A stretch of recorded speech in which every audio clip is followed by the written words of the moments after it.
Sadya nga bang ganito ang buhay ko? Wala man lang silbi dito sa mundo. Tumatakbo ang panahon, bakit ganon pa rin? Siguro nga'y walang mararating. Ang buhay ng isang yakman, hindi man laman ang dapat. Pinakamababang uri ng tao sa lahat, at napabilang sa anak ni Juan Tamad.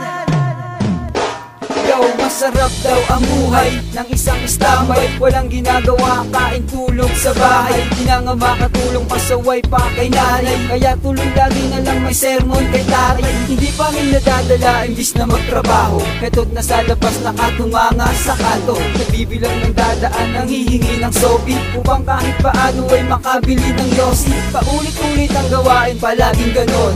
Di na mag-iiba kahit magbago ang taon. Pagkat tumadoon, walang kasawa-sawa. Ganito na lang ako hanggang sa tumanda. Ang buhay ng isang yakman, hindi man laman ang dapat.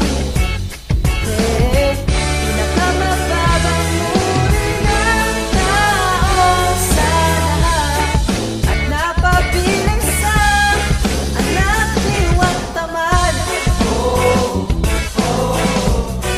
Anak ni Juan Tamad.